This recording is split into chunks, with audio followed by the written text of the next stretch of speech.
자, 우리 그 내용 좀 볼게요. 어떤 거 할 거냐면요. 그 노동경제학 직문즉답 있잖아요. 그거 좀 살짝 말씀드리고 교재로 바로 들어가도록 하겠습니다. 자, 내용은 여러분들이 읽어보시면 되는데, 그 우선 공부 방법이라고 거기 해놨습니다. 공부 방법이요. 제가 아까 말씀드린 것처럼 그 경영학이나 약간 노경하고 좀 차이가 있어요. 그 1번에 노경과 인사나 경조 과목과의 차이점 뭡니까? 노경은 소조라고 돼 있고 인사는 조각이야. 그러니까 인사는 커다란 바위를 해가지고 사람 형태를 보면서 깎아 나가는 거야. 그래서 착각착각 깎아 나가는 건데 노경은 그게 안 돼요. 그게 되면은 연기 때 많은 내용을 해줬으면 좋겠습니다. 저도 그러고 싶어요. 근데 그럴 수 없고 이제 뼈대가 완성됐으면 사실은 연기는 안 들으셔도 돼. 근데 이 뼈대를 이제 완성하는 게 이제 연기가 되고요. 그 다음에 여기다 이제 살을 붙이는 게 일기 때. 그러니까 일기 때는 당연히 전범위를 다 당연히 하죠. 그리고 이제 이렇게 하고, 그 다음에 이제 여기 디테일하게 다듬는 걸 2기, 3기 때 하면서 전체적인 걸 얘기할 거예요. 그래서 그 정도 내용을 좀 보시고, 노경을 공부한 적이 있는데 연기부터 들을까요? 뭐 안 들으셔도 상관없는데 교수님들마다 차이는 있어요. 연기와 일기를 비슷하게 하시는 분들은 뭐 둘 중에 하나 들어라 할 수 있는데 저는 약간 좀 달라요. 연기는 교과서로 하고 일기부터는 제 책으로 하는데, 가끔 이제 그래서 연기 같은 경우 들을까 말까요 고민하시는 분들한테 그럼 연기 우리 모의고사 보잖아요. 한번 써보세요라고 하면은 그렇게 답을 잘 쓰진 못하세요. 가끔 뭐 행시나 이렇게 공부하시다 오신 분들도 있는데 써보세요 하면은 뭐 쓰긴 하는데 그냥 이렇게 이게 글빨이 이렇게 착착 이렇게 나가지 못하더라고요. 그러니까 그런 거 연습할 때가 연기니까 뭐 내용을 뭐 배우는 것도 있지만 약간 그 밑에 오히려 제자분 중에서 경제학과 그 학교에서 제 수업 이렇게 미시랑 이렇게 들었는데 그 친구는 사실 기본은 탄탄하게 돼 있는데 그러니까 그 다음에 이제 안 됐어 그게. 그러니까 그 친구의 단점 뭐냐면 너무 아는 게 많아가지고 1번 문제에서 욕심을 부리는 거야. 그러면 안 되는데 아니 이거 어떡하지? 아는 문제가 나왔네. 그러니까 막 저 위에 그냥 저기 뭐 인류의 그 뭐 저 신석기 시대부터 쓰다가 그러니까 뒤에 시간이 없어가지고 망한 케이스라서 그러지 말아라 하고 그냥 또 할 게 없잖아. 그러다 보니까 연기 강의를 열어줬거든요. 근데 그 제자분이고 하니까 근데 오히려 연기가 더 탄탄하게 기반을 잡는 데는 더 도움이 됐다는 얘기를 하더라고요. 그래서 이제 뭐 이미 붙어가지고 아직 학교 다니는 상황이어서 그렇긴 한데 그래서 그런 의미에서는 연기 좀 이렇게 근데 연기도 아니면 이렇게 들어보시다가 뭐 왕 기초 말고 노동 수요 공급 우리 책이 괜찮으니까 좀 이렇게 보시다가 이거 좀 안 들어도 되겠는걸? 그럼 이제 나중에 좀 말씀해 주세요. 그럼 다시 상담해서 뭐 1기부터 들으세요. 뭐 그렇게 조언해 드릴게요. 네. 그거는 다 케이스 바이 케이스라서 제가 일률적으로 말씀드리긴 좀 그래요. 자, 그 다음에 우리가 아까 말씀드린 것처럼 수합 분석을 한번 해볼게요. 수합 분석이 뭔지 아시죠? 나의 강점과 약점 그리고 어떤 외부적인 이게 자기의 그 능력이고 외부적인 위협이나 그 위협이 또 역시 기회가 되는 거거든요. 그런 걸 살짝 볼게요. 그래서 먼저 거기 S 한번 볼게요. 자, 그래서 첫 번째 질문이 노경을 선택하면 뭐가 좋으냐? 노경의 장점하면 효자 과목이라고 했죠? 예, 효자 과목이라는 것은 공부하는 분량이 되게 작아서 나중에 시험 때 임박했을 때 굉장히 좋다라고 얘기합니다. 어떤 조교 선생님, 조교 하셨다가 합격하신 분은 나중에 한 3기 때는 진짜 노경 공부를 그 총 3기 때 총 2시간도 공부 안 했대요. 그러니까 그래프가 떠오르고 내용 쓸지 뭐가 이렇게 돼 있으면은 예, 그분도 공부를 좀 오래 하셔서 막 4, 5년 이상 하셨더라고요. 그래서 이제 불안하니까 또 브리타가 뜨지 않을까 완벽해야 되잖아. 공부한 게 아까우니까. 그래가지고 이제 또 쓸데없는 거 막 공부하다가 좀 낭비를 했지. 뭐 그렇지 않았으면은 그냥 뭐 쉽게 이렇게 그냥 나올 문제가 나오지 않는가 하는 생각입니다. 그게 이제 사실 장점이에요. 그래서 합격하신 분들 중에서는 노경에서 한 사람마다 다르지만 제 목표는 60점 이상을 하는 걸로 할 거예요. 아셨죠? 60점 목표 안 하시는 분들은 안 들으셔도 돼요. 아셨죠? 그래서 60점 이상은 다 하는 걸로 하고요. 만약에 저는요 60점 이상이 아니라 한 57점이나 요 정도를 목표로 하고요. 그 다음 행정이나 다른 인사가 자신 있으면 거기에서 고득점을 하겠습니다. 그것도 괜찮은 전략이에요. 그러면 사실은 뭐 제가 말씀드린 것까지 다 안 하시고 그럼 어떤 것만 할까요? 그럼 제 생각에는 제 수업에 1기 정도까지만 잘 소화하셔도 한 50점대 후반은 좀 나오는 것 같아요. 물론 2, 3기도 이렇게 반복하면서 아까 말씀드린 플러스 알파를 자꾸 조금씩 더 나가요. 그래서 좀 불만이 있으신 분들은 아니 1기 때 안 했다가 왜 2, 3기 때 이런 플러스 알파를 왜 해? 1기 때는 할 수가 없어요. 그건 아직 실력이 안 되니까. 그러니까 이런 것들 빼고 2, 3기 때도 모의고사에서 1기에 해당하는 좀 약간 기본이 되는 문제만 하셔도 괜찮아요. 그럼 최소 그래도 50점대 후반은 받을 수 있어요. 그 대신 남는 시간은 뭐 인사나 행정에 더 투자하시는 것도 괜찮은 전략인데 약간 리스키해요. 리스키해. 우리가 알 수 없는 게 이 정도 하면은 내가 50점대 후반이겠지? 약간 그거는 감을 잡을 수 없긴 해요. 근데 제가 작년, 재작년 같은 경우 제가 직접 채점을 하거든요. 그래서 약간 데이터가 축적이 돼가지고 나름 한 요 정도 답안이 되면 한 몇 점, 60점 이상이 되겠군, 안 되겠군, 그런 것들은 좀 말씀드릴 수는 있을 것 같아요. 이게 꼭 집어서는 안 되지만. 그러니까 아무튼 저는 이 정도면 어떻게 50점 후반이나 중반 이상은 될까요? 아, 예, 될 것 같습니다. 그럼 이제 오케이, 그거 하고 다른 거 하셔도 돼요. 그거는 이제 좀 나중에 전략적으로 접근하실 때 하셔도 될 것 같고요. 그래서 그 측면에서 효자 과목이고 2기와 3기는 어떤 차이가 있습니까? 하면 3기는 그냥 전범위로 할게요. 옛날에 3기도 단원별로 했었는데 아니요, 좀 빡세게 하는 게 더 좋을 것 같습니다. 그래서 전범위로 해서 약간 훈련을 뭐 시키려고 해요. 그래서 수업이 듣는 사람들 중에서 약간 한 답안지 내시는 분이 작년에 좀 달랐다. 재작년에 할 때는 한 예를 들면 한 100명을 수업 들으면 한 40명 들었나? 그랬던 것 같은데 한 20명 정도만 답안지를 내셨어요. 그래서 저는 답안지 채점 부담이 없으니까 자세하게 코멘트를 해주려고 했는데 작년에는 조금 늘어서 한 60명 정도 들었나? 좀 넘게. 근데 답안지를요, 거짓말 안 하고 거의 다 내세요. 이상하게. 그래서 한 50명, 60명 다 한두 명 빼놓고는. 그래서 채점하기가 되게 힘들었어요. 그래가지고, 근데 또 답도 잘 쓰세요. 잘 써요. 그리고, 공부하셨던 분들도 있고, 또 제 수업을 연기 때부터 쭉 제가 하라는 대로 해가지고, 이거는. 그래서 최고 답안을요, 뭘 최고 답안을 할까? 이게 눈에 팍 띄어야 되는데, 다 잘 써가지고, 이번에는 A분 거, 다음에는 B분 거, 이렇게 돌아가면서 최고 답안 해서 올려놨거든요.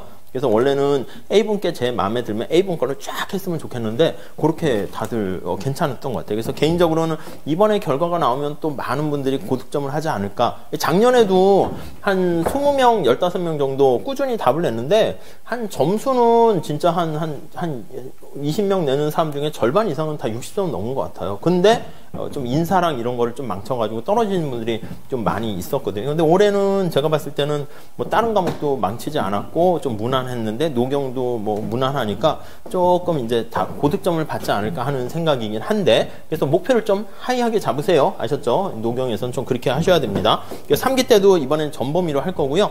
좀 빡세게 할 겁니다. 채점은 제가 직접 해요.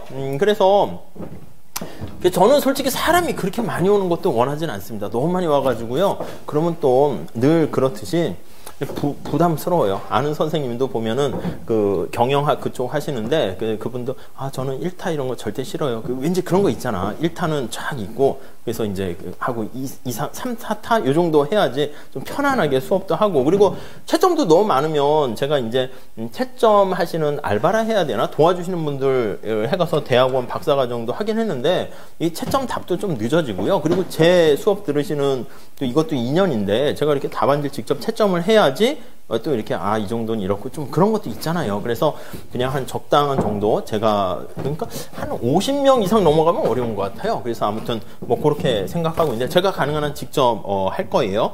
자, 그래야지 제가 뭐 이 정도면 어떻게 될 것 같아요 해서 저도 데이터가 더 쌓여야지 또 감각도 더 생기니까요. 자, 1차는 경작 해야 되나요? 당연히 해야죠. 1차를 보시는 분은 경작 하세요. 제가 뭐 경작 강의도 하긴 할 건데 안 해도 되지 않나요? 안 하고 어떻게 2차 녹용을 합니까? 아까 경작 원론하고 미시 거시하고 이렇게 되는, 이 밑에 기반이 흔들린다니까? 경작 이거 범위 이렇게 많지 않나요? 또 무슨 소리 하세요? 노경에서 노무사에서 경작은요, 노동경제랑 관련된 것만 해서 요게 이제 메인으로 나오고, 우리가 생각하는 뭐 국제경제나 이상한 거시, 그런 거 시험 안 나와요. 그러니까 절반 이상이 25문제에서 15개 이상은 그냥 우리가 얘기하는 수요, 공급, 탄력성, 뭐 이런 거예요. 그 다음에 소비자 잉여, 생산자 잉여, 독점 시장에서의 균형, 그거를 1차 때 연습을 해야지. 이걸 안 하시니까 2차 때 계산 문제 나오면 부들부들 떠는 거잖아. MRS 구하고 이거 다 이때 하는 거예요. 한계 생산, VMPL 다 여기서 한단 말이에요. 그러니까 뭐 아니면 진위계수 구하고 이런 거 다 1차 때 해요. 혹시 2차 때 시험 나왔다? 그러면 1차 때 했던 1차 문제가 나왔네 해가지고 이렇게 푸셔야 되는 거지. 근데 이제 제가 여기 전에 처음 여기 딱 와서 보니까 1차 때 경작을 안 하더라고. 그래서 왜 안 하나 봤더니 학원에서 1차 강의가 별로 없었던 거야. 그러니까 이제 학원에서는 이렇게 몰아가는 거지. 안 해도 됩니다. 안 해도 할 수 있어요. 사실은 좀 무책임한 거지. 사실은 제가 봤을 땐 뻥이라고 생각해요. 안 하고 어떻게 합니까? 그러니까 아예 안 되죠. 그러니까 가능한 한 안 하셔도 상관없어요. 근데 가능한 한 우리가 하는 게 지금 얘기하는 것처럼 이상한 거 하는 게 아니라 기반이 튼튼해야 돼요. 그래야지 안 흔들리거든. 여기서 1차 때 뭐 하는데 경작이 무엇이고 수요 공급 이거 한단 말이야. 탄력성 구하고 소비자 영역 구하고 완전 경쟁 시장이 어떻고 독점이 어떻고 이거 2차 노경 때 그대로 하는 거거든요. 단지 생산량 거래량이 Q가 아니라 노동으로만 바뀌는 것 뿐이에요. 무슨 말씀인지 아시겠죠? 그러니까 노경에 이제 기반이 되는 걸 한다라고 보시면 되겠고, 근데 이때요 한 3년, 2년 전인가 그때 하도 경제학을 안 하셔서 그런지 선택한 사람이 한 몇 개더라, 한 4개, 6개인가 맞으셨나? 그런 분도 보니까 표점이 많이 올라가요. 많이 올라가는데 작년, 재작년에 제가 그래도 계속 경작을 해가지고 또 1차생들이 꽤 되세요. 그래서 온라인으로 들으시는 분들도 많고, 그래서 수업 들으시는 분들이 좀 어려워졌다 해가지고 카페에도 올려놨거든요. 어떻게 몇 점 받으셨어요? 물어봤더니 또 다 잘 받은 거야. 하나 틀렸는데요? 2개 틀렸는데. 그래서 이렇게 올리지는 않고 이제 맥스를 제가 80으로 해놨는데 거의 다 막 80 이상을 받으셨어요. 그러니까 올해는 좀 특이한 게 1차를 듣고 공부하시니까 점수들이 잘 나와가지고 원래 경작에서는 안 깎였거든요. 작년에는 경영학만큼 많이 깎였어요. 그럼 여러분 생각해봐. 경작을 안 해가지고 노경하는 사람과 경작을 했는데 8, 90점 맞아가지고 노경하는 사람과 당연히 답안지의 퀄리티가 당연히 차이가 나지 않겠습니까? 당연하죠. 경작에서는 공짜가 없다는 것인데 당연히 다르지. 법학과 졸업했는데 아니면 경영학과생이 노동법과 행정 접근하는 거랑 법학과 나와가지고 행정 노동하는 거랑 당연히 누가 더 잘하겠어요? 훨씬 진입장벽이 훨씬 낮을 수밖에 없죠. 그러니까 우리가 1차가 중요하면은 그냥 합격하는 게 중요한 거니까 뭐 경영학을 하세요. 저도 그러고 싶은데 1차는 열심히만 좀 긴장만 늦추지 않으면 다 합격하시거든요. 그러니까 우리의 관건은 2차예요. 2차. 그러니까 제대로 해가지고 하는 게 중요합니다. 안 그러면요 이 점수가 올라가지 못해요. 50점대 중반에서 그 이상 한개 봉착하면요 이때는 대책이 없어요. 무슨 말씀이냐면 제가 점수가 50점대 중반에서 안 올라가요. 근데 가만히 보면 공부도 많이 하고 하신 분인데 이게 기본이 잘 안 되는 거야. 그러면 솔직히 말씀드리면 근데 또 그게 도화지가 지저분해져 가지고 제가 말씀을 드리자면 그러면 기초부터 해서 연기부터 하세요. 그럼 또 말을 안 들어요. 제가 그거부터 해야 됩니까? 그럼 대충 없어요. 못 올라가요. 과목을 바꿔야 돼. 경조나 뭐 민소 이런 쪽으로. 그러니까 오히려 안 하신 분들이 제가 봤을 때는 좋아요. 그래서 아까 말씀드렸던 67점인가 최고 득점 하신 분도 법학과 분이세요. 법학과니까 그냥 시키는 대로 그냥 하는 거지. 이거 그냥 외워서 하세요 하고 뭐 하세요 하니까 막 하고 이제 경작가 분들이 가끔 좀 보면 내가 경작가인데 이러다가 점수가 그래도 60점은 넘어요. 근데 61, 2 요 선에서 그치는 것 같기도 합니다. 그래서 당연히 가능한 한 1차 해야 됩니까? 당연하죠. 다음에 1차 하면 뭐가 좋은가요? 제가 말씀드렸잖아요. 계산 문제라든가 브리타 그런 문제에 대해서 조금 더 자신감을 갖게 돼요. 시험장 들어갔을 때 자신감을 갖고 들어가는 거랑 위축돼서 들어가는 거랑 얼마나 차이가 큰데요. 장수생이 왜 그래서 시험을 잘 안 되는지 아세요? 공부 많이 했는데 위축돼서 그래. 나 이번에 또 실수하면 어떡하지? 그러면 이게 아는 것도요, 잘 써야지 이러다가 실력 발휘를 잘 못해요. 오히려 동차생 하시는 분들이 이게 이제 좀 쉽지가 않아서 그런데 동차라는 말은 그냥 바로 1차 붙고 하는 거는 좀 그렇고요. 그쵸. 이제 1차 붙고 그 다음 해에 이렇게 그냥 뭐 이렇게 하는 거를 보통 얘기하는데 우리 카페에 제일 먼저 첫 번째 제자분 조교 선생님 했는데 그분은 진짜 생동차로 붙었어요. 그러니까 1월 달인가 2월 달에 뭐더라? 행시를 공부할까? 나 좀 약간 그게 있긴 하죠. 그 이제 피셋이 잘 안 돼가지고 농사 공부해야지. 그래가지고 그때부터 해서 1차 4월에 붙고 바로 8월에 2차까지 붙었어요. 어떻게 했나요? 했더니 과가 법학과더라고. 약간 법학 쪽이에요. 그러니까 우선 또 경제를 조금 알긴 하죠. 근데 다행인 게 그렇다고 노동법 이런 걸 아는 거 아니야. 처음 하는 거니까. 그리고 인사 이런 거 모르잖아. 행정학 이런 거에 비슷하긴 한데 아무 관련 없어요. 그래가지고 모든 시험에서 자기가 꼴찌를 했대. 계속 열심히 써도 꼴찌래. 그러니까 그 다른 학원에서 제가 할 때 거기서 했겠죠. 그리고 노경은 조금 알듯말듯한데 아까 얘기했잖아요. 그 진도를 다 못 나가니까 노동의 수요 공급 거기까지만 하고요. 그만한 거야. 그만. 근데 그때 우리 기출해 보시면 마지막 3번 문제가 노동 차별이 나왔거든요. 차별을 다들 공부 안 했나 봐. 그래서 이쪽 신림동의 학원가의 모든 학생들이 차별은 다 이렇게 100질 냈나 봐. 근데 그분은 어차피 공부 안 했으니까 100지. 다른 친구들은 했는데 잘 기억이 안 나니까 100지. 그럼 승부가 1, 2번으로 갈리잖아. 1, 2번은 늘 했던 거거든. 경제학도 했고. 그래가지고 62점인가 3점 받아가지고 합격했어요. 물론 다른 인사는 역시 50점대 중반 뭐 이렇게 했는데 그래가지고 또 같이 하면서 로스쿨도 시험을 봤어요. 그러니까 이게 좀 나이가 있으세요. 나이가 있어가지고 불안하니까 이것저것 다 한 거야. 노무사도 보고 뭐 리트도 준비하고 막 이렇게 하다가 잠깐 진짜 운이 좋아서 했다라고 하는데 제가 봐도 운이 좋았던 것 같아. 아 진짜로. 이거 솔직하게. 그래서 다행이네요. 그러니까 운도 따라야 돼. 그래서 뭐 지금 어디 로스쿨 다니면서 뭐 이래저래 잘 뭐 하고 연락하고 있긴 한데 뭐 아무튼 그래서 좀 그것 좀 물어봤지. 노무사 어떻게 하고 로스쿨 가면 좋은가요? 했더니 그냥 자기가 봤을 땐 굳이 안 해도 될 것 같아. 그냥 좀 나이가 젊으면 빨리 노무사 따서 회사 가도 되고 뭐 해도 되고 그냥 뭐 로스쿨 가려면 갈 때도 뭐 가점은 받을 수 있는 것 같은데 뭐 굳이 올까? 그분은 이제 나이가 많으니까 이제 불안해서 이것저것 다 하긴 했는데 뭐 그렇다고 하더라고요. 그래서 가능한 한 좀 이렇게 차곡차곡 해서 좀 하세요. 아셨죠? 자, 밑에 보라스 교수님하고 에렌버 교수님 홈페이지 들어가서 사진하고 좀 이렇게 좀 한번 봤는데 참고로 보시면 될 것 같고요. 자, 다음에 자, 녹용의 강점은 뭐다? 효자 과목이다 이거예요. 시간 세이브 하는데 장점이 있습니다. 약점은 뭔가 이거요. 아니면 이거 꼭 녹용의 약점이라기보다 이제 질문하시는 분의 이제 두려워하는 거죠. 첫 번째, 저 경제학 베이스가 없는데 녹용 유전자 없지 않을까요?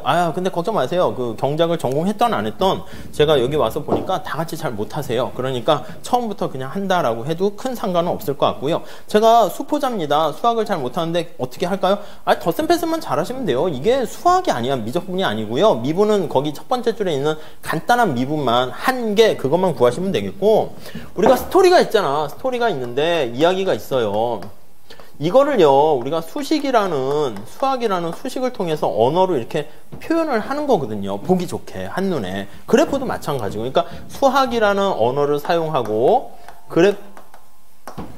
뭐요? 수업 끝난 건가? 아무튼 그래프라는 이 언어를 사용해 가지고 여기다 이제 말을 집어넣어 가지고 양념 촥 이렇게 보여주는 그 싸움이라고 생각하시면 돼요. 그러니까 사실 덧셈 뺄셈과 이런 것만 좀 하시면 되지. 아니면 거기 보시면 제가 그 다른 교수님하고 기초경제 수학이라는 책을 썼는데 경제 수학이 그건 아니고요. 진짜 보면은 덧셈 뺄셈부터 썼어요. 그리고 유튜브에 제가 시간 날 때 강의로 올려놓고 있거든요. 뭐 저 1차 함수 그래프를 어떻게 그리는지 모르겠습니다. 이것도 잘 어떻게 되는지 모르겠어요. 그러면 그 책엔 이런 거부터 있어요. 연립방정식 푸는 것부터 직선의 방정식 이런 것부터 다 있으니까. 근데 그렇게 이런 거 좀 찾아보기엔 그렇거든요. 중학교 책 뭐 보기도 그렇고. 근데 그 책에 보면 뒤에 또 연습 문제가 경제학 기출 문제예요. 간평사나 7급 문제 나와 있는 거기 때문에 그걸 보시라는 뜻은 아니고 그거 좀 참고로 보시면은 제가 봤을 때 우리 녹용에서 사용하는 그 수학은 다 커버가 됩니다. 그러니까 덧셈 뺄셈 그런 것만 하시면 돼요. 1차를 경제학으로 선택하는데 이번에 어려웠다면서요. 얘 나날이 좀 어려워지긴 해요. 어렵다는 건 뭐냐면 중간에 계산 문제가 좀 많아져서 좀 어렵다라고 생각하시면 되고요. 두 번째는 또 문제가 뭐냐면 다른 시험 같은 경우에는 좀 그건 잘못된 것 같은데 문제가 계산 문제를 주면 여백이 좀 많아요. 여백이 많아가지고 계산할 수 있는 공간이 좀 있는데 우리 시험은요 어떻게 되냐면 빽빽해요.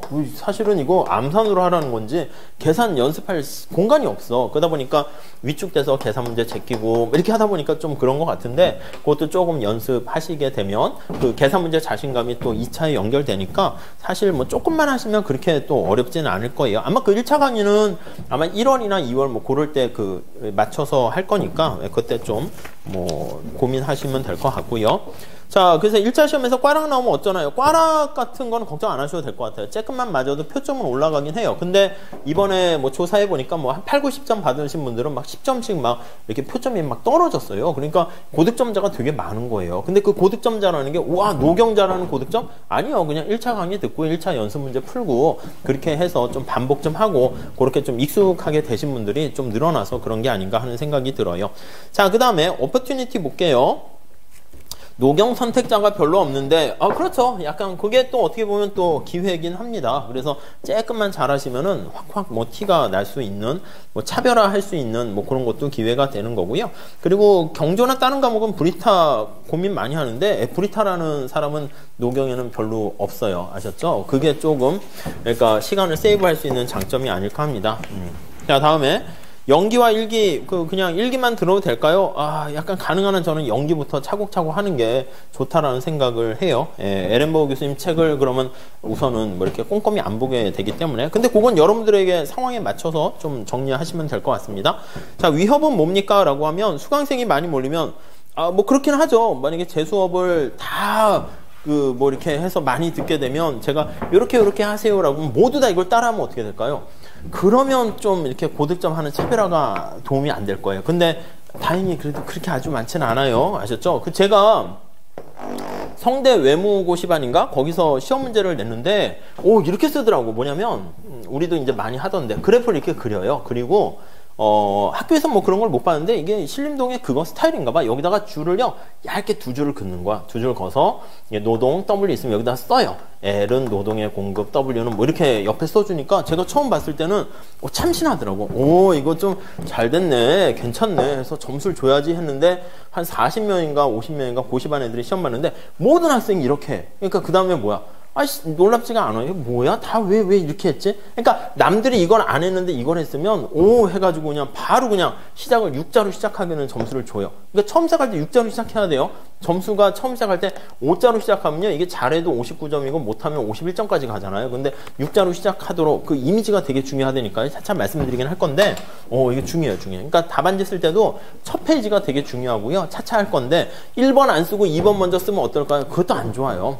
교수님들이 봤을 때는 1번부터 이렇게 답을 잘 쓰는 사람들이 있고요. 근데 2번부터 썼다? 얘는 왜 이러지? 이 생각이 들면 바로 그냥 느낌이 5자로 탁 이렇게 생각이 돼요. 그러면 슬픈 거지. 그리고 이것처럼 앞에 답을 너무 못 쓴 거야. 계산 문제도 못 풀고 그냥 진짜 생동차로 경험 삼아 온 친구들 답안지가 한 3, 4명 이렇게 걸렸어. 근데 이게 나오면 해가지고 이게 점수가 탁 이렇게 되고요. 근데 만약에 이런 답안지가 계속 나오다가 혹시 조금 못 쓰진 않았지만 잘 쓰지도 않은 여러분 답안지가 나오면 그 기저효과 비슷하게 점수가 뭐야? 이렇게 눈높이가 이게 달라지는 거죠. 그러니까 약간 그것도 사람이 채점하는지라 조율은 하긴 하겠지만은 어쩔 수 없어요. 그러니까 뭐 약간 운도 따른다고 보셔야 될 것 같습니다. 자, 그 다음에 그 수업 시간에 뭐 쓸데없는 거 많이 아니요. 그냥 노경책에 나오는 거는 다 한다고 보시면 돼요. 그러면, 그렇죠. 그래서 뭐 수업 시간에 안 했으면 불이 타고 그게 어딨어. 출제된 거는 다 해야 되는 거니까 가능한 한 이게 노경 책에 나오는 것들은 아주 지엽적인 저 뒤에 있는 거 빼놓고는요, 다 할까 생각 중입니다. 아셨죠? 네. 좀 서론이 길어졌는데 우리 교과서로 들어가 보도록 할게요. 진도 좀 빼야지. 다음에 시험을 보게 되니까. 교과서 보시고요. 교과서 보시고 그 유인물 나와 있는 거는 교과서 복습 정리로 할 때 제가 살짝 말씀드리거나 할게요. 자, 제1장 서론 한번 봅시다. 자, 우선 거기 보시면요. 첫 번째 줄에 보시면 이게 참 저자분도 어떻게 시작할까 애매할 텐데 노경이잖아요. 그러니까 경작이라는 거를 어쩔 수 없이 끌고 들어갈 수밖에 없어요. 경작에 대해서 이제 뭐 장점이나 칭찬을 해야 될 것 같아요. 거기 보니까 강력하고도 놀라운 통찰력으로 그렇대요. 개인과 사회의 행태를 이해할 수 있도록 해준다. 관심사가 어떤 개인, 사람 하나하나 이렇게 있는 거예요. 이 개개인들이 모여있는 집합체를 뭐 우리나라에 이제 있겠죠. 이렇게 집단이 되는 거겠죠. 그래서 요걸 우리가 경작에서 뭐 사회라고 거긴 표현되어 있는데 집단이라고 보시면 될 것 같습니다. 그래서 이 경작의 분석 툴은요, 이 개개인들이 어떤 행동을 하는가, 어떤 선택을 하는가, 늘 관심사가 선택에 대해서 다루는 게 경제학이다라고 보시면 될 거예요. 그리고 이 사회 전체적으로 어떤 선택하는가, 그거를 살펴보게 되는데, 자, 이 개개인들은 관심사에 따라서 주인공이 바뀝니다. 아까 말씀드린 건 주인공을 찾아야 돼요, 주인공을. 첫 번째는 우리가 소비자가 주인공이 될 수가 있고요. 생산자가 주인공이 될 수가 있고요. 생산자는 기업이에요, 기업. 네, 이렇게 될 수 있고, 여기에 원래 정부는 경작이 들어오지 않는데 정부도 이제 들어옵니다. 정부도 하나의 경제 주체로 이렇게 들어오게 돼요. 자, 이 소비자와 생산자와 정부가 야, 어떻게 행동을 하니? 어떻게 선택을 하니? 그거를 살펴봐요. 그 행태에서 가로 안에 behavior 나와 있잖아요. 그런 것도 좀 잘 체크하셔가지고 써주세요. 교수님들 원서를 번역할 때 거기 보시면 그 에렌버그의 장점인데요. 그 단어를 그냥 이렇게 좀 애매해서 원어 표기해 주는 것도 있는데 그게 중요하기 때문에 그런 거는 써주면 좋아요. 아셨죠? 그 중간에 보면 굵은 고딕체가 있거든요. 근데 그 고딕체가 이상한데 고딕체가 있어요. 그래서 나중에 보시면 왜 여기에 고딕체로 돼 있지? 그거를 이해가 하시면은 이제 하산하셔도 될 그 레벨이 돼요. 그러니까 보통 우리가 할 때는 경제란 개념에 이렇게 고딕체 있어야 될 것 같은데 에렌버그 책은 중간에 보면 이상한 거에 막 수식어에 고딕체가 있고요. 서술형에 고딕체가 돼 있고 막 그래요. 그래서 그걸 말씀드릴 텐데 이게 왜 여기에 고딕체가 됐지? 그거를 깨우치셔야 됩니다. 자, 아무튼 개인들의 어떤 행태인데 행태가 선택이라고 할 거예요. 그거를 살펴보게 됩니다. 자, 두 번째 줄에 이러한 통찰력은 삶의 중요한 측면을 이해하는 데 도움이 되기 때문에 매우 흥미롭게 되는 것이고요. 또 그러나 흥미로운 차원을 넘어서 정부, 산업, 노동자 다 개별 경제 주체들을 얘기하는 것입니다. 이러한 집단의 사회정책을 입안하는데 사회정책 밑줄 치실까요? 이거요.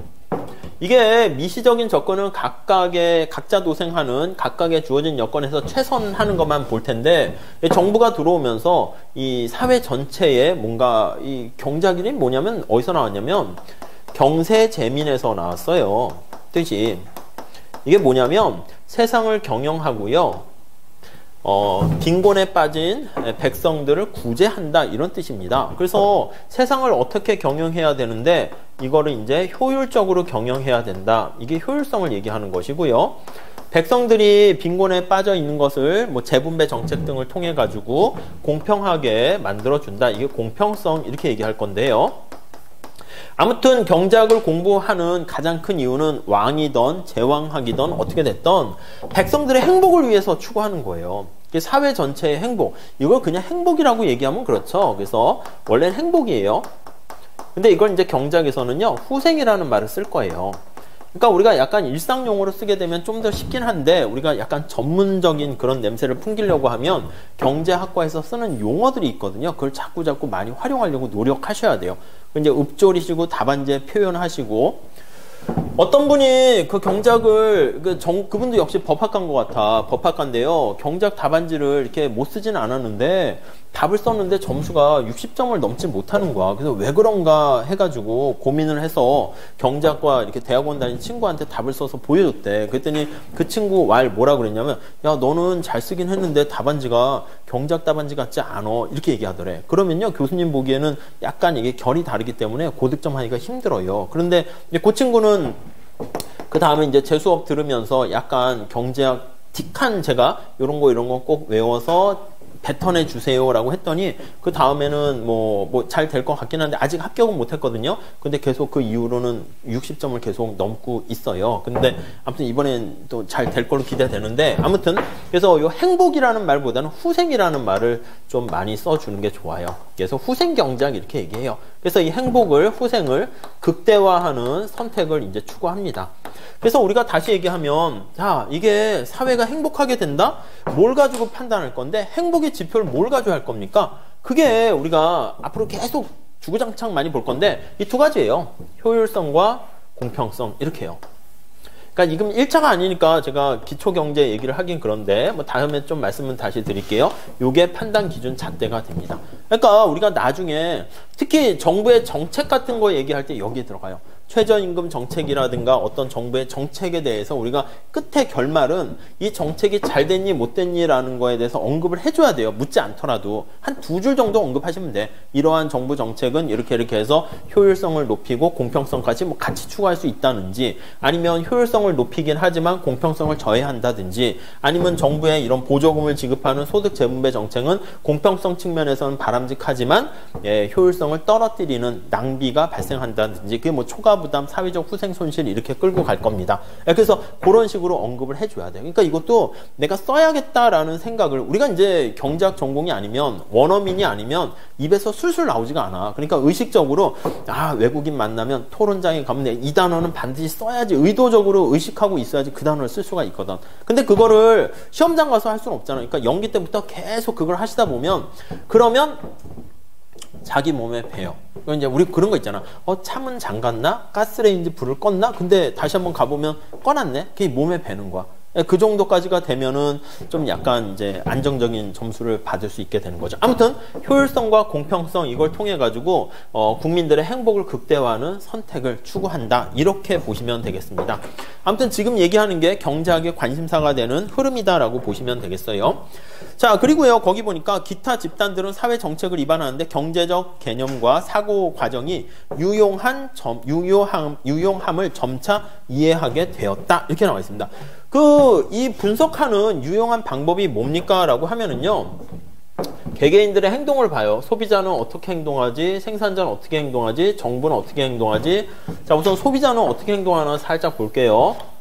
이게 이제 다 기초적인 얘기예요. 소비자들은 이름에도 나와 있듯이 소비를 통해서 효용을 극대화하는 선택을 해요. 물건을 많이 사게 되면 행복해지거든. 그러니까 답 쓸 때도 이거 계속 하세요. 우리도 최고 답안 할 때 보면은 다들 이렇게 없어도 써요. 그래서 이 목적식 하고요. 이걸 이제 수식으로 엄청 쓰진 않지만 박스에서 좀 써주면 되게 좋아요. 제약식 이렇게 해서 접근을 해야 돼. 자, 소비자의 목적은 뭡니까? 역시 행복을 극대화하는데 소비자인 경우에는 행복이라는 말을 안 쓰고요. 요 수식을 쓰는 거야. 여기에 무슨 미적분이 들어가는 게 아니라 표현을 압축해가지고 이렇게 딱 보여주는 겁니다. 그래서 극대화한다는 거예요. 맥시마이제이션 하는데 유틸리티라고 할 거예요. 이 효용이라고 할 겁니다. 그래서 효용을 극대화하는 선택을 합니다. 그런데 이 소비자가 돈이 되게 많으면 그냥 이것저것 다 사면 좋은데 현실에서는 경제학 처음 출발할 때 이 선택에 대해서 배우는데요. 왜 우리가 선택을 할 수밖에 없는 굴레에 빠지는가라고 하면요. 이 행복을 추구하는데 필요한 자원이 희소하기 때문에 그래요. 그래서 자원의 희소성 이렇게 얘기합니다. 그래서 여러분도 마찬가지잖아요. 왜 노무사를 준비했습니까? 다른 것도 다 하면 좋은데 시간이 제한돼 있고 돈도 제한돼 있으니까 노무사 시험 준비를 해야겠다. 어떻게 공부하실 건가요? 독학을 해도 돼요. 독학을 해서 책을 싸들고 저기 지리산 들어가서 공부하셔도 돼. 세상과 단절해서. 그것도 괜찮은 방법인데 옛날엔 가끔 그런 고시생들도 있었어요. 그래서 딱 절에 들어가서 세상과 단절하고 친구 관계도 끊고 친구 관계 끊으셨죠? 주변 정리 좀 하고 시작하셔야 돼요. 저는 친구 계속 만나면 안 됩니다. 다 주변 정리 하셔야 돼요. 이게 한 1년 정도 이렇게 빡세게 하는 게 되게 중요한 건데 뭔가 1년 동안 이렇게 집중할 수 있게 되는 것도 복이에요. 어떻게 보면. 집안에 일이 안 생겨야 되고요. 돈도 조금 이제 걱정을 좀 안 할 정도가 돼야 되고 또 공부를 하다 보면 체력도 딸려요. 그래서 체력도 그 정도 좀 이렇게 운동 약하신 분들은 운동하면서 하셔야 돼요. 그리고 이 글씨 쓰는 것도 이게 안 쓰다 보면 이게 팔목 나가요. 그래서 그것도 좀 조금씩 늘리시면서 해야 되고 이게 신경 쓸 게 되게 많아요. 그러니까 다른 거 주변 정리 다 하셔야 돼요. 그리고 시험대가 가까이 가면은 이게 사람이 되게 예민해지거든요. 어쩔 수 없어요. 그러니까 괜히 딴 사람한테 화를 낼 수 있으니까 그런 것들 좀 줄이시면서 좀 여유를 갖고 여기에만 올인하셔야 되는데 그러니까 우리가 돈도 제한돼 있고 시간도 제한돼 있으니까 어쩔 수 없이 선택을 해야 돼요. 학원을 다닐까? 산속에 가서 할까? 아니면은 인강을 들을까? 그건 여러분들이 선택하시는 거죠. 자기한테 제일 적합한 것을. 그래서 이 희소성 때문에 우리가 선택할 수밖에 없는데 여기 보시면 소비자가 이거 기초경제학 할 때 제가 유인물로 해서 다시 할 겁니다. 지금은 그냥 맛보기로만 보세요. 처음이신 분들은. 네, 예산이 제약돼 있어요. 예산 제약식 이렇게 쓸 겁니다. 내가 가진 예산 제약식은 뭡니까 하면 소득이 제한돼 있고 시장에서 물건을 사려고 하는데 M을 소득이라고 할 겁니다. X의 가격, Y의 가격 이런 것들이 주어져 있는데 요 주어진 조건 하에서 내가 바구니에 어떤 걸 담을 것인가 그걸 얘기하려고 합니다. 자, 마찬가지예요. 여기 보시면 생산자 기업은 어떻게 선택합니까? 이것도 마찬가지입니다. 목적식과 제약식이 있어요. 목적식은 뭡니까 하면 기업은요 돈을 많이 버는 게 목적이에요. 그래서 이윤을 극대화한다 이렇게 얘기할 거예요. 이윤. 이거 우리도 할 겁니다. 노동시장은 또 기업하고 또 관련이 있기 때문에 이윤은 어떻게 됩니까 하면 이거 총수입이라고 쓸 거예요. 토탈 레버뉴라고 쓸 건데 이 총수입에서 총 비용을 이렇게 빼요. 총 비용을 뺀 것을 우리가 이윤 이렇게 얘기할 겁니다. 그래서 이윤을 극대화 추구합니다. 삼성과 현대가 돈을 되게 많이 벌어. 우리도 똑같이 했으면 좋겠는데 어떻게 기술이 없잖아요. 아니면 노동과 자본 아니면 이런 걸 조달하기가 어려워요. 그래서 제약 조건은 뭡니까? 라고 하면 기술이라든가 이 생산함수에 반영이 됩니다. 그래서 우리가 생산함수에 노동과 자본을 투입해가지고 물건을 만들 수 있는가? 기술이 있는가? 요게 이제 제약 조건이 됩니다. 그래서 모든 어떤 개별 경제 주체들에 대한 선택과 행동 얘기할 때는요, 이렇게 목적식, 제약식 써주고 접근하는 게 되게 중요합니다. 정부도 마찬가지예요, 정부도. 우리 재정학에서, 여기 재정학이나 노동경제나 아니면은 무슨 뭐 다른 그런 여러 가지 산업 조직론이나 이런 거 할 때도 정부가 들어와가지고요, 정책이 들어온다니까? 그럼 정부의 목적은 뭡니까? 지금 말씀드렸죠? 후생을 극대화한다고 해요. 국민들의, 소셜 웰페어라고 많이 씁니다. 그래서 사회 후생을 극대화하는데, 이건 똑같다는 거니까 말씀드리는 거고 우리는 요거 정부까지는 크게 하지는 않을 겁니다. 자, 근데 제약 조건이 뭡니까? 정부도 돈이 많아봐. 국민들한테 막 돈을 매달 1억씩 줘가지고 저출산 문제 다 해결할 수 있게요. 교육도 다 해결할 수 있게 정부도 예산 제약에 빠져 있습니다. 예산 제약식. 정부가 돈을 펑펑 쓰고 싶은데요, 정부의 조세 수입이 제한되어 있기 때문에 쉽지 않습니다. 야, 기업한테 세금 법인세 올려서 하면 되잖아. 기업이 다 도망가요. 요즘 같은 경우는 국경이 없는 시대니까 야, 갑부들한테 돈 뜯으면 되잖아. 아유, 우리나라에 아직까지는 대한민국이 좋아서 갑부들도 이렇게 있지. 유럽 같은 나라는 프랑스 사람들 갑부들한테 세금 떼면요, 야, 국적 바꿔버려요. 그냥 벨기에나 뭐 다른 나라로 가버려요. 야, 프랑스 네가 나한테 해준 게 뭐가 있는데 내가 왜 여기서 프랑스 국적을 달고 있어야 되냐? 그냥 외국 국적으로 바꾸는 거야. 돈도 많겠다. 뭐 벨기에에서 오는 거에 대해서 웰컴이거든. 그러니까 우리나라도 너무 뭐 쉽게 세금을 딱 때리면 그냥 국적 바꿔버려. 캐나다나 뭐 그냥 호주로 국적 가버리거나 이래버리면 뭐 이제 또 쉽지 않은 거죠. 아무튼 이게 만만치 않습니다. 그런데 그 주어진 조건 하에서 사회후생을 극대화하는 이 선택을 하게 됩니다.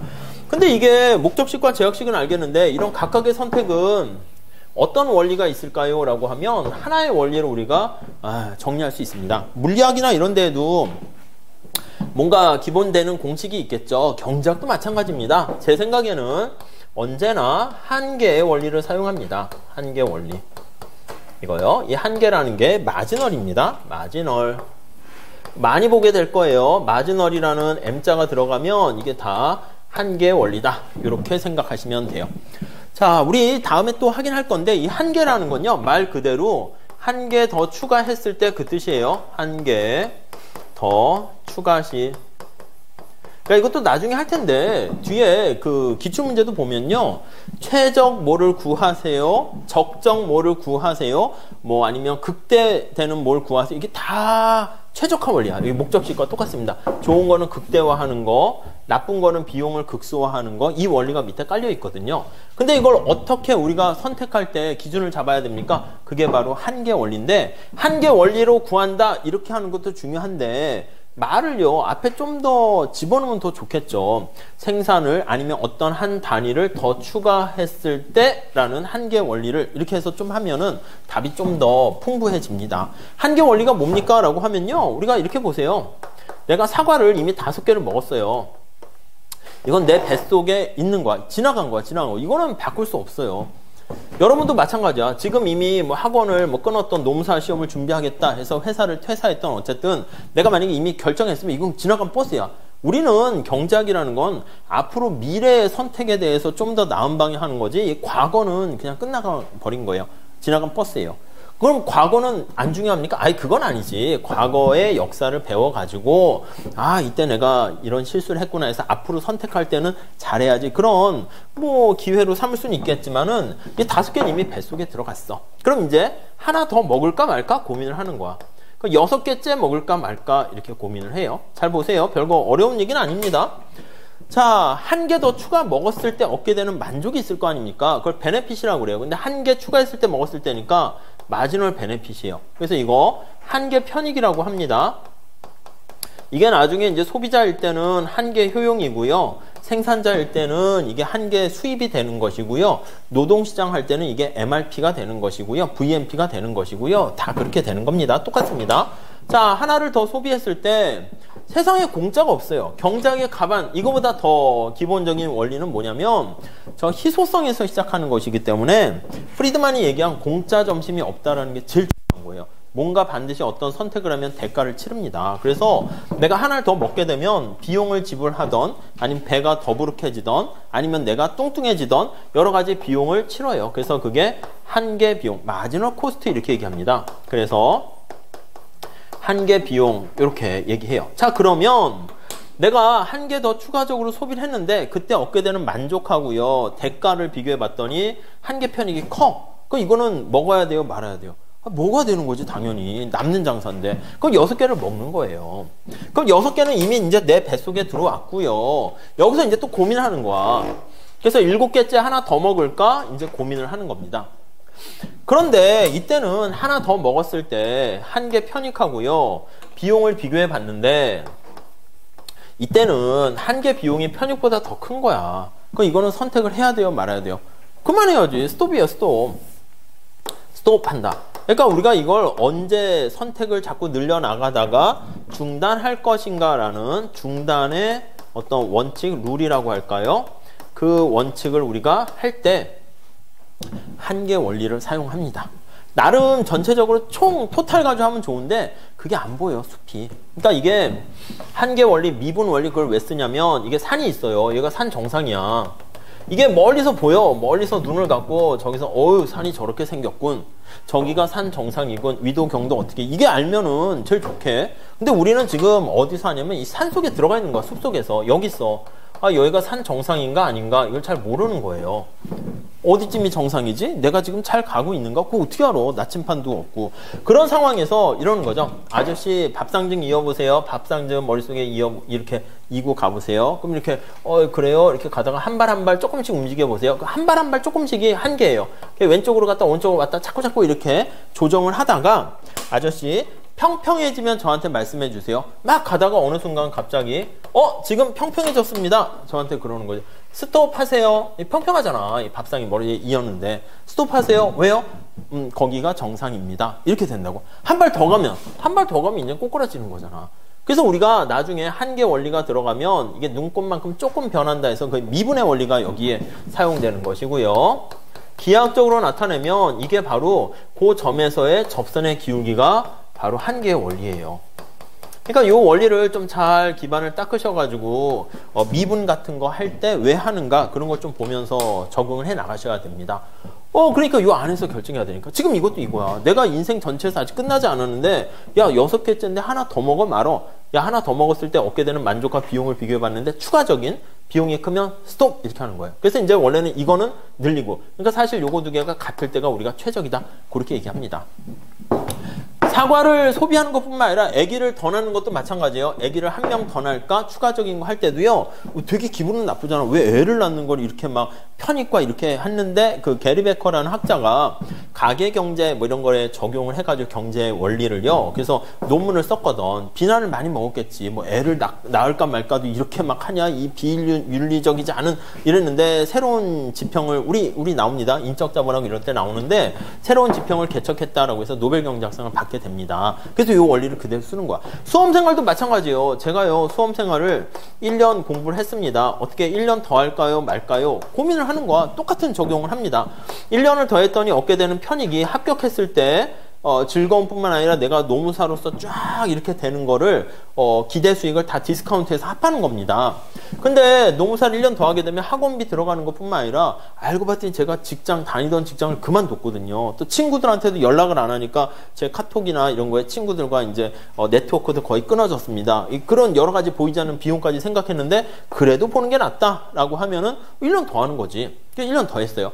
그 다음 이제 근데 좀 잘 안 됐어. 1년 더 할까요 말까요? 그럼 또 이제 고민하는 거지. 아 제가요 편익은 있긴 한데요. 붙으면 좋긴 한데요. 정신적으로나 체력적으로나 지쳤습니다. 이제 될까도 불확실하고요. 사실 이게 사주팔자를 봤는데 당신은 무조건 됩니다. 그럼 저는 뭐 그냥 언젠가 될 팔자니까 믿고 갈 수는 있겠는데 사주팔자 봤는데 언제 될지 모르겠어요. 터널이 언제 끝날지도 모르면 그게 얼마나 힘들어요 사실. 그러니까 이제 지치기도 하고 뭐 다른 거 직장 취업하는 것도 그렇고 등등등.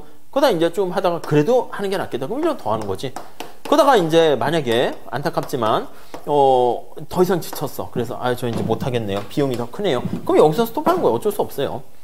그러니까 시작하는 거는 별로 어렵지 않은데 사람들이 이제 특히 이 꼬시 공부는 투자한 게 아깝다 보니까 이게 그만두기가 쉽지가 않아. 그러니까 딱 손절을 해야 되는데 어려워요, 어려워. 그러니까 정신적으로는 지치고 공부는 많이 했는데 뭔가 새로운 건 아닌데 자꾸 더 까먹기만 하는 것 같고 막 자꾸 이렇게 쉽진 않게 되는데 그러니까 언제까지 내가 할지를 사실 좀 정해야 돼요. 끝나는 타이밍도. 그러니까 왜냐면 능력이 없고 아쉬움이 있는 건 아는데 능력은 다 있는데 능력 없다 이게 아니라 자기 길이 아닐 수도 있어. 그래서 예를 들면 손흥민이 여기서 제가 예를 들면 손흥민이 여기서 수업을 듣고 있다 해볼게요. 키도 크고 잘생겼는데 운동도 잘하겠어요? 여기 신성초등학교에서 제가 조기축구를 하고 있죠. 박지성보다 잘한다는 소리를 듣긴 해요. 근데 왜 노무사 준비하세요? 예, 전 노무사가 꿈이에요. 어떻게 신이 있으면 이거 붙여야 돼요? 떨어뜨려야 돼요? 떨어뜨려야지. 야, 흥민아 너 왜 여기 있냐? 빨리 축구선수에서 영국 가서 뭐 어디 이래야 되지 않겠습니까? 류현진이 또 뚱뚱한 몸을 이끌고 여기 가서 노무사 준비를 해. 이게 뭐야? 류현진 야 너 황금팔 줬는데 요 조기 야구 동아리에서 막 강속구 던지고 막 지금 이럴 때가 아니거든. 네가 있어야 될 때는 메이저리그인데 얼마나 이게 잘못된 길이야. 만약에 그러니까 내가 자기마다 좀 다르긴 하는데 목숨 걸고 막 공부를 쫙 했는데 이 시험이 자꾸 좀 안 된다. 그럼 잘 생각해 보세요. 내가 손흥민이 아닐까? 또 이게 또 오해하면 안 되는데 분명히 이거 말고 나에게 좀 예비된 무슨 길이 있지 않을까? 이렇게 좀 한번 해보시고요. 더 잘하는 길이 있을 수도 있어. 이게 이 길이 아니니까 저는 그렇게 믿어요. 이걸 막 하는데 자꾸 분명히 남 못지않게 최선을 다했고 했는데 자꾸 좀 이게 뭐 이렇게 점수가 한 끗 차로 떨어지던 이게 점수 차가 아시겠지만은 뭐 거의 몇 명 보나요? 한 4,000명 보나? 3,000명 보나? 2,000명 이상 뭐 보겠죠? 그러면 점수가 그래도 대부분 50에서 아무리 잘 봐도 한 65점 이 사이에 있어요. 60점 이상은 또 많지 않으니까 여기에 동점자가 엄청 많아요. 그러니까 우리가 생각할 때 아까 말씀드린 것처럼 내가 뭐 혼자 봤을 때 58, 54 이렇게 돼 있지만 같은 58점에 한 몇백 명이 있을 수가 있단 말이에요. 그러니까 이게 되게 무섭고 한 끗 차이가 되게 중요하다니까요. 답안 쓰는 그런 것도 되게 중요해요. 10명이 있으면 거기서 저는 늘 10명 시험 보면 제가 1등입니다. 이 사람만 붙는 거야. 제가 3등 했는데요. 못한 거 아니라니까? 근데 탈락이야. 어쩔 수 없잖아요. 노경 500명 시험 보는데 한 50명만 60점 넘는다니까요. 그러니까 이게 60점 넘은 사람이 엄청 좀 특이하고 이상하고 잘한 거지 50점 못 넘은 사람이 이상한 게 아니에요. 아셨죠? 그러니까 제가 아까 말씀드린 게 답안 쓰는 게 되게 왜 중요하냐 말씀드리면 이게요. 이게 좋아하는 사람한테 연애 편지 쓰는 심정으로 써야 된다니까. 이렇게 떨리면서 야 이거 어떻게 잘할까? 첫 글자는 뭐로 시작하지?부터 해가지고 하트는 이렇게 그릴까? 요렇게 그릴까? 뭐 이런 거 있잖아. 그런 거 해서 문장은 어떻게 시작해야 되지? 이렇고 그렇게 해야지. 근데 상대가 딱 봤더니 이게 어떻게 내 걸 읽을까? 그런 것 때문에 우리가 할 때 뭐 그림도 잘 그리고 제가 나중에 하겠지만 틀린 거 있으면은 문장을 썼는데 잘못 그렸으면 요것도 두 줄로 이렇게 쭉 해서 이쁘게 좀 긋고 이래야 되는데 많은 분들이 틀린 거 있으면 이렇게 막 이렇게 막 이러면 채점하는 사람이 기분이 확 나빠진다니까. 그럼 좋아 네 답안지도 이거다 해가지고 50점 40점 줘요. 아니 내가 채점하시는 분한테 정중하게 제 답안지가요 보잘것없고 그러니까 되게 겸손해야 돼. 가끔 또 오만하신 분도요 안 돼. 그러면 이제 벌 받아요. 그러니까 겸손하고 제가 답안지가 이게 실력은 부족하지만 한번 봐주세요. 뭐 편지 쓸 때도 왜 그런 거 있잖아요. 이의 신청할 때 쓰는 법 뭐 있더구만 학생들 사이에. 교수님한테 교수님 제 답안지 좀 보여주세요. 저 잘 쓴 것 같은데 왜 삐풀이죠? 이래봐. 그럼 너 그냥 주고 싶어도 그냥 삐풀이에요. 그냥. 그러니까 교수님 제가 최선을 다했는데요. 교수님 강의도 잘 듣고 근데 혹시나 해가지고 좀 더 제 답안이 왜 A뿔이 안 됐나 그러면 그걸 보고 다음에 잘하기 위해서 한 번만 더 검토 부탁드리고 혹시 볼 수 있을까? 이러면 교수님이 예의를 딱 하셔서 그래 한번 봐줄까? 이렇게 된단 말이에요. 그러니까 이것도 조심스럽게 해야지. 야 내가 교수야 내가 논점 다 이렇게 썼지 60조 안 준다니까요. 그러니까 그게 연기 때부터 답안지를 쓰면서 어떻게 하면 이렇게 조심스럽게 이렇게 좀 갖다 이렇게 받치는 것처럼 비굴한 게 아니라 그런 거 연습하는 거야. 자기가 알고 있는 경장 마인드를 중심으로 해서 나 그림 그렸으니까 점수 줘 이게 아니라니까요. 그래서 그림도 그리고 제가 또 다른 표현으로 이렇게 목적식 제약식 해서 설명했고요. 좀 시사점 같은 것도 이게 뭐 효율성 임금이나 정부의 최저임금 제도가 아니면 노조가 어떻게 하는 게 사회적으로 어떻게 됐는지 그런 것도 이렇게 좀 합니다. 이거를 좀 해야지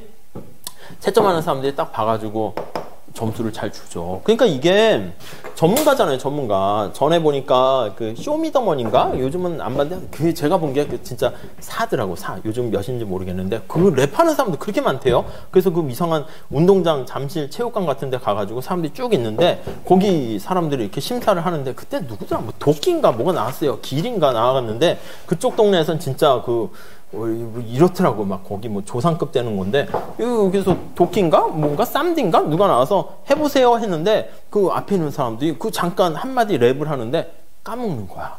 자기가 그거 하려고 막 저쪽에 오고 있는데 자기가 연습을 해. 가사도 안 까먹으려고 막 하고 이렇게 막 연습하더라고. 진짜 열정적으로. 근데 앞에 이렇게 뭐 이렇게 길이 딱 서 있으니까 그냥 이렇게 머리가 탁 하얘지면서 가사가 기억이 안 나. 그래서 뭐 다시 할게요. 그래서 이제 그 뭐 쌈디인가 보다. 걔가 다시 한번 해보세요. 편하게 얘기하지. 다시 하는데 기억이 나요? 안 나. 얼마나 안타깝겠어. 그래서 막 울기도 하고 막 그러더라고요.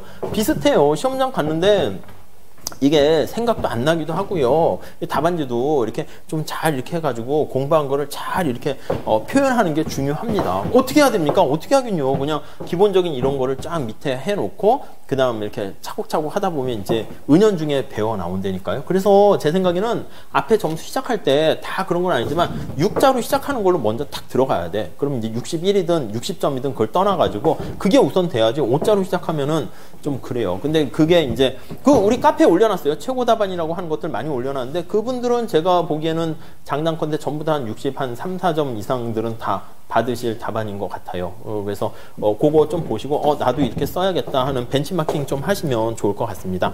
자, 그래서 거기요. 경제학적 개념과 사고 과정의 유효함. 경제학적 개념과 사고 과정. 경제학적 개념은요 뭐냐면요 이거예요. 두 가지가 떠올라야 돼요. 하나는 희소성 때문에 우리가 어떤 걸 선택할 수밖에 없고요. 기초 경제학이 사는 건데 그렇기 때문에 반드시 뭘 선택하게 되면 후회를 해요. 후회를. 어쩔 수 없습니다. 대가를 치러야 돼요. 대가를 치른다. 이 대가가 우리가 기회비용이라고 얘기하는데 비용이라고 생각하시면 돼요. 그래서 어떤 선택을 하게 되면 반드시 대가를 치러야 됩니다. 그래서 이왕이면은 똑같은 노무사 합격을 한다라고 하면은 대가를 작게 하는 최소한 최단기로 합격하는 게 좋고요.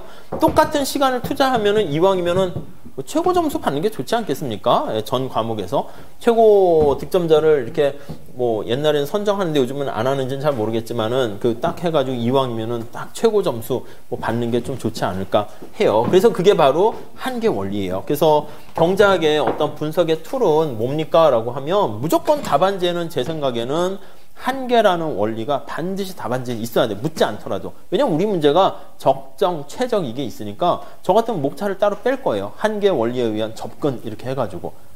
딴 사람들도 다 답에는 들어가 있을 거야. 근데 그걸 딱 끄집어서 언급하는 거랑 안 하는 거랑 뭐 다르다니까요. 자, 죄송해요. 한 달락만 했는데 잠깐 하고 쉬도록 할게요. 이 밑에 기반을 잡는 거라서 어쩔 수 없습니다. 네, 그 다음에는 속도를 좀 내서 하도록 할게요. 10분만 쉬었다 하시죠.